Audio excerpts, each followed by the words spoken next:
মাত্র 50 টাকা খরচ করে কি পিজা বানালাম যে সবার এত প্রশংসা পেলাম। এই প্রথম এরকম একটা অন্যরকম মানে ঘরে থাকা উপকরণ দিয়েই সহজেই পিজা বানিয়ে ফেললাম, কোনো ঝামেলা নাই। মানে আপনারা অবশ্যই পুরো ভিডিওটি দেখলে বুঝতে পারবেন, মানে এটাতে একদমই টোটালি কোনো ঝামেলা নাই। তার ঝামেলা তো নাই, ভালো কথা, আরও বেশি মানে এত বেশি মজা হয় আর পারফেক্ট পিজার মতোই স্বাদ আসবে, কোনো রকম ইস্টের ঝামেলা নাই।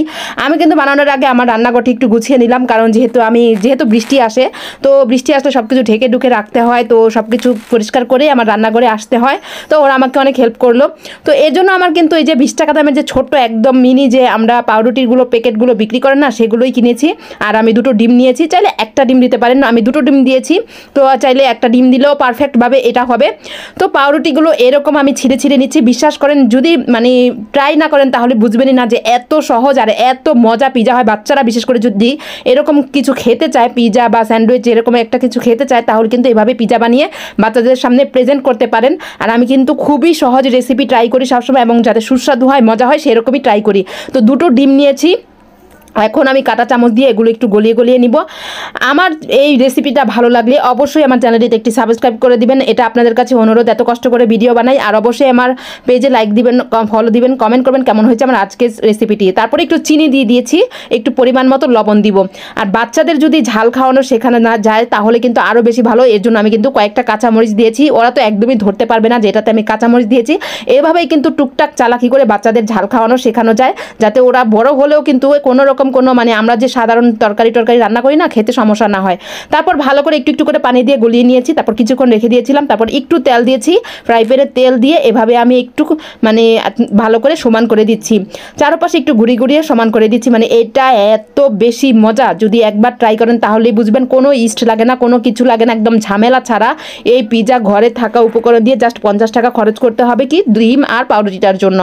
তো তারপর আমি একটু উল্টিয়ে দিলাম, দেখেন পারফেক্ট হয়েছে। তারপর এখন আমি প্রথমে 3 টাকা দামের একটা যে সস আছে না, সসটা আমি দিয়ে দিচ্ছি। আমার ঘরে সসের বোতলের আসলে সসটা শেষ হয়ে গেছে, তাই এটাই দিয়ে দিলাম। তো সস দিয়ে প্রথমে একটু 1 চামচের পরিমাণ সস দিয়ে এরকম আমি ভালো করে চারপাশে ঘুরিয়ে ঘুরিয়ে মেখে দিলাম। তারপর আমি বাসায় চিজ ছিল, বানানো চিজ, যেটা আমি হাতে বানিয়েছিলাম। এর আগে রেসিপি অবশ্যই দিয়েছি, চাইলে দেখে আসতে পারেন। সহজে চিজ বানানোর রেসিপি আছে আমার, আর অনেক মজা মজার রেসিপি আছে, চাইলে দেখে আসতে পারেন। তারপর মাংসগুলো হলুদ মরিচ জাস্ট লবণ দিয়ে একটু আমি ছোটো ছোটো টুকরো করে ভেজে নিয়েছি, কোনো ঝামেলা নাই। তো একটু 2-1 টুকরা কাঁচামরিচ দিয়েছি, ওদের ঝাল খাওয়ানোর অভ্যাস, বললাম না যে বাচ্চাদের ঝাল খাওয়ানোর অভ্যাসের জন্য আমি এগুলো করেছি। তারপর পেঁয়াজ দিয়েছি, কোনো ক্যাপসিকাম, কোনো কিছুর ঝামেলা নাই। চাইলে অরিগানো দিতে পারেন, বাসায় যাদের অরিগানো আছে, যেটা পিজাতে দেয়। আমার অরিগানো আছে বাট আমি দেই নাই, যেহেতু আমি সহজ রেসিপি ট্রাই করি, এভাবেই সুস্বাদু হয় একটা কিছু ট্রাই করি। তো তারপর আমি উপরে আরেকটু সস দিয়ে দিচ্ছি, সসটা একটু বেশি পরিমাণ দিলে কিন্তু অনেক বেশি ভালো লাগে। তারপর আবার ঢেকে দিলাম, ঢেকে আমি একদম মানে লো হিটে রেখেছি চুলাটা।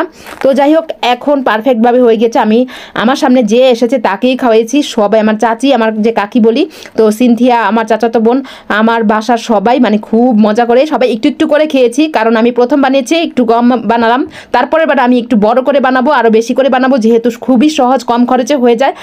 খুবই মানে অধীর আগ্রহে সবাই অপেক্ষা করছে কখন খাবে। মানে খেয়ে তো মানে আমি কি বলবো, অনেক প্রশংসা পেলাম। মানে সবাই জিজ্ঞাসা করছিল, আমার বোনও জিজ্ঞাসা করছিল যে কিভাবে কি বানালাম, এটা কিভাবে সম্ভব যে এত মজার একটা পিজা রেসিপি হয়ে যায়, তাও এত অল্প উপকরণে এত মজার হয়।